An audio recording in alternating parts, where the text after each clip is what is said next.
Sika nga. Tingin ka. Okay. Bulak. May design yung kanyang tiyan. Ayun, nakahawak.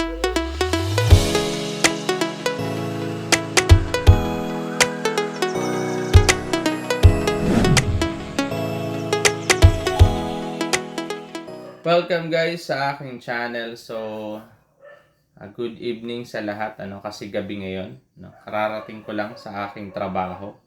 So yun guys, meron tayo ditong sample. Ang tawag na to, specimen, no. Under the microscope titingnan natin. Ito po ay kuto. Human kuto. Ito po ay galing sa tao, no. Matagal din ako naghanap kasi naghagilap pa ako kasi ako naghanap ako ng kuto sa akin, wala naman akong kuto. So nangailangan ako ng mga taong may kuto. So luckily nakahanap ako. Ang kaso lang, meron ako ditong tatlo kasi to. Yung dalawa namatay na. Gawa nung natagalan. Kasi parang isang araw pa lang yung kuto na to, namatay na sila. So ito, kani-kanina lang meron ditong buhay pa. No. Itong nandito, ayan. Yung nandito, yan, nung nakaraan pa, siguro mga pangalawang araw na ngayon. No. Namatay na sila. Malalaki yan, lumiit. Ayan, lumiit. Lumiit sila. Ito, bago-bago lang. Kanina lang to ng umaga. Pagdating ko, ayan, binigay na sa akin yung kuto. So yun guys, kaya titingnan natin habang buhay pa siya para makita nyo gumagalaw-galaw itong kuto na to. So ngayon, ililipat lang natin itong ating kuto. Lipat lang natin dito sa ating glass. Meron dito tayong glass. Ayan. Ayan. So ito, clear glass para mas makita nyo. Lipat natin dito. Linisan lang natin para lang So lipat natin kuto. Halika na. Buhay ka pa ba? Buhay ka pa ba kuto? Yan, gumagalaw-galaw siya. Pakapitin natin dito sa ating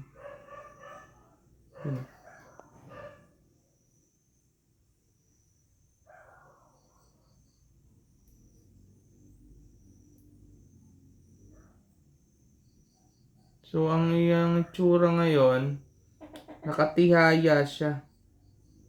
Nakatihaya. Nakatihaya siya. So, kung titingnan natin, based sa ating naked eye lang, walang microscope, medyo malabo, lalo na kung malabo ang paningin mo. Malabo siya, Hindi mo kita yung buong niya, buong galamay niya, kung ano bang itsura.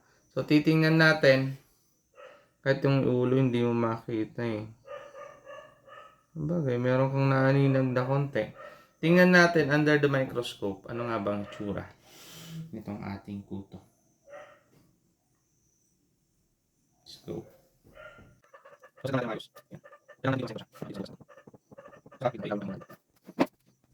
So guys, sa sentro lang natin tong ating kuto.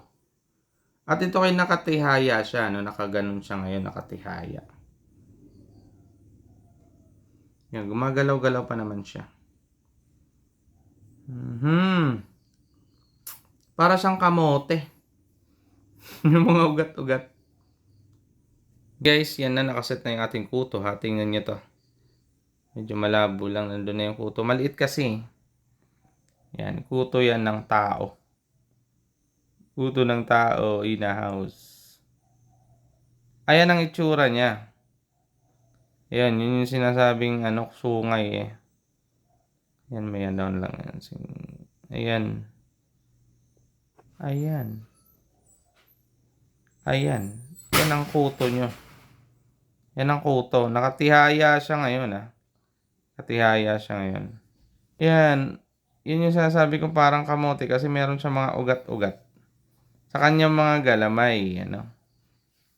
Mga ano pala siya, parang mga spike, ano.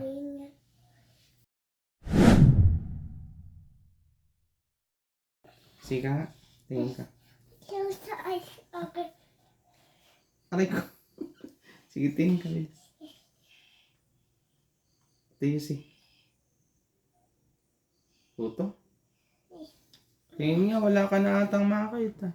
Wait lang, wait lang. Wait natin. Wala ka na makita eh. Siya ko. Wait lang, ito na nga. Ayan, tingnan mo, bilis. Yes, please. Close the eyes. Okay. Please.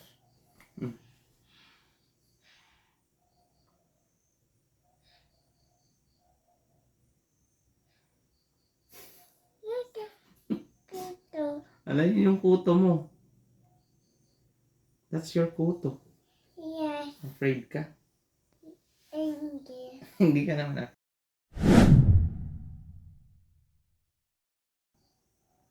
Kaya natin patayin yung ilaw.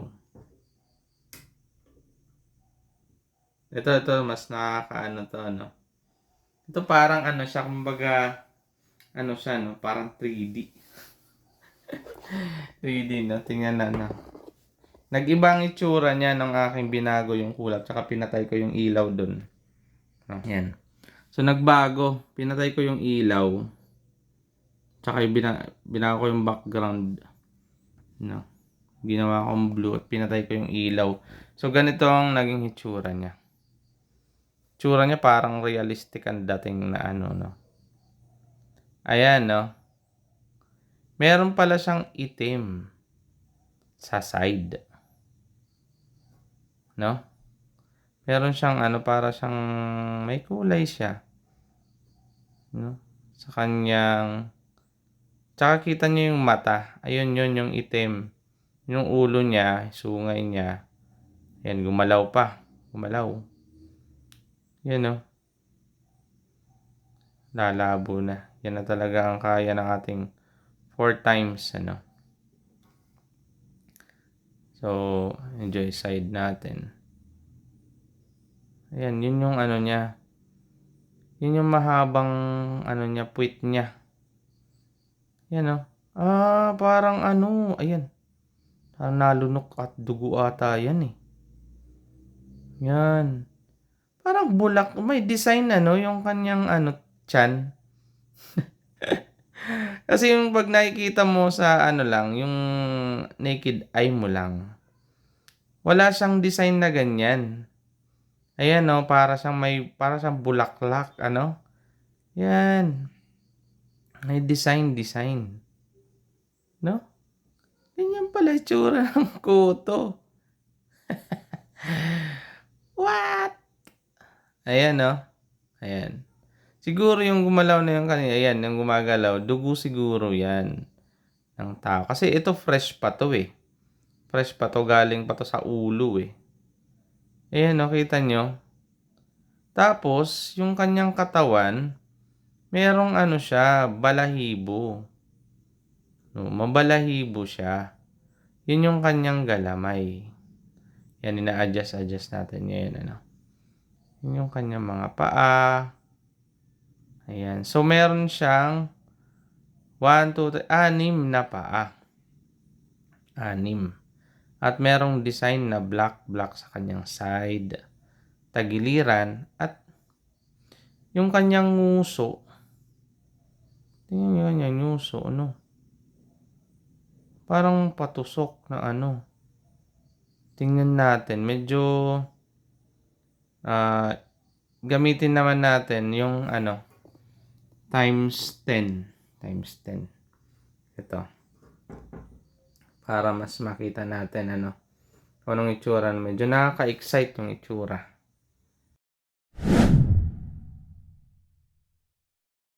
So yun guys, medyo nakaka-excite ang itsura, no? Kasi ngayon ko lang nakita first time, meron palang design. Yung kanyang puwitan, naggaganong-ganon pala na parang bulaklak, ano. So first time na makita ko talaga to. Ewan ko lang sa inyo kung nakailang kayo. Pero to unang-unang kita ko talaga to. May design yung kanyang ano, tiyan, no. Tsaka nakita ko yung kanyang ulo, ano. Gusto ko makita, ma-focus yung ulo. So, gamitin natin yung 10 times ano.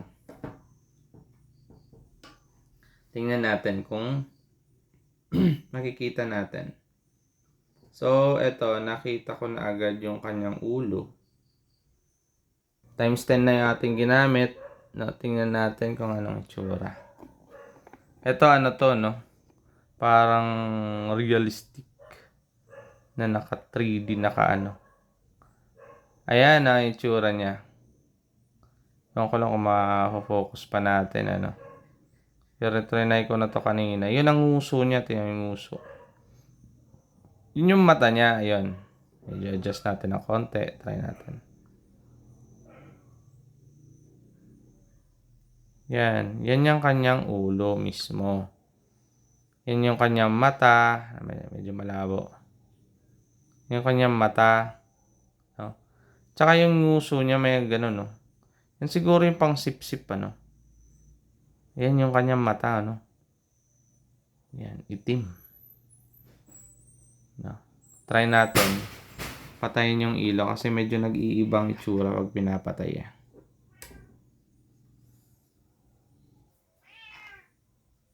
Ayan, para siyang naka-x-ray. Para siyang naka-x-ray kapag pinatay natin yung ilaw. Ayan. Yun yung kanyang nguso. Ayan o. Ganyan ang itsura pala siya. O yun yung kanyang mga paa. Ayan, yung kanyang ulo. Para siyang naka-x-ray pag pinatay yung ilaw, ano. Yung itsura. Times 10 na yan, ano. So, buhayin natin ulit ang ilaw. So, ganyan ang itsura niya. Tingnan natin yung ano, yung galamay. Natin yung mga galamay niya, no. Ayan, yun, may kulay yung kanyang ano.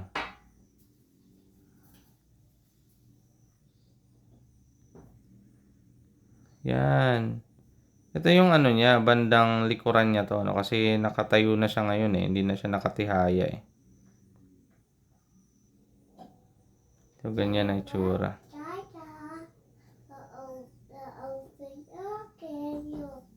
Bakit? Huwag mong i-open yan, baby. Yan yung kanyang galamay.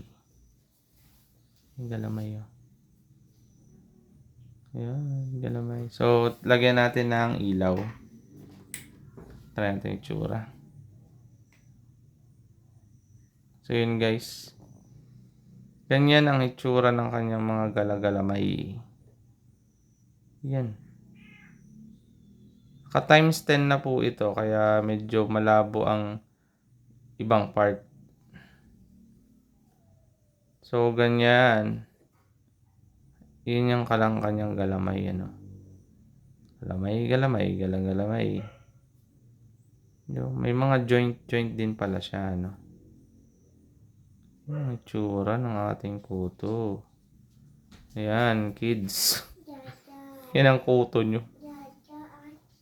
Ayan, ito yung ano, kanyang, ito yung kanya parang galamay. So yun guys, ito yung dulo ng kanyang ano, kamay o paa. O ano ba to? Ito mo, mayroon parang claw. Ayan ah. Yan claw. Kaya pala, kapit na kapit sa ating mga scalp. Ayan, yan kanya para siyang ano ng crab, ano ng alimango. Oh. Ganyan tsura niya. Ayan oh. Ito yung klona. Yan parang manok, parang agila. Ayan Kaya kumakapit pala sa atin ng ganun na lang. Na napakahirap nating kunin, tanggalin. Meron siyang kuko Silipin natin sa kabila. Kung parehas na ganun. Ayan. Kaya, ito. Tingnan natin. Oh, ganun din. Ayan oh. Oh. Ang hahaba. Kaya pala yan ay medyo masakit pagka nagapang sa ating ulo. Ano? Oh. Oh. Hmm. So, dito sa kabila, tingnan natin. Kabila. Kabila. Oh, ito. Yan oh. Hmm. Oh, haba. Oh, haba. Haba ng kanyang mga kuko. Ito, klaro to, klaro to. Haba oh.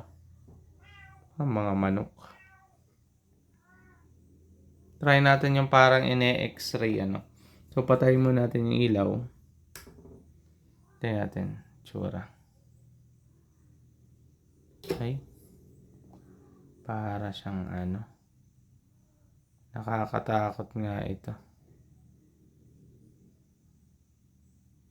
Kaso hindi na klaro masyado, no? So, yung naka-x-ray, papatayin mo ulit natin yung isa. So, ganyan. Yan, ito. Yan, gumalaw pa nga eh. Yan. Yun yung claw. Oh. Oh, alam nyo na. Mayroon silang pangtusok. Kaya masakit. Kaya makati. No? Makati. Kasi pag nagapang-gapang sila, di nakakatusok sa ating scalp. Yung mga ano na yan. Kuko na yan. Makati. Yung guys. Ganito pa lang itsura niya. No? Buhayin natin ulit ang ilaw.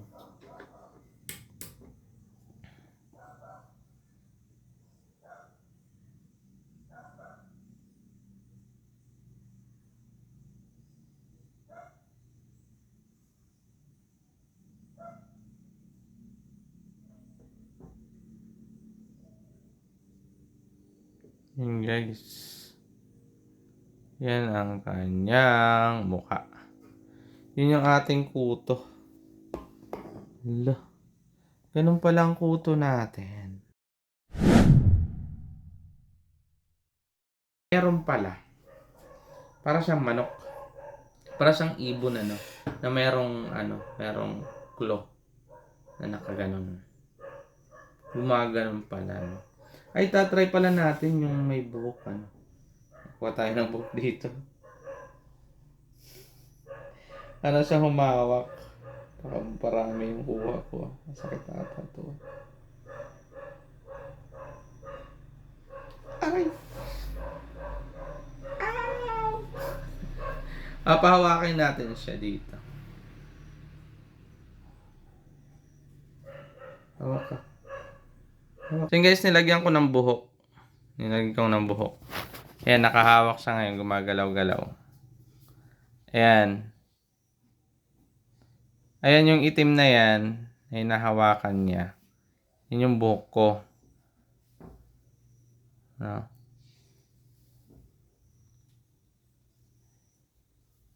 Yan yung buhok ko.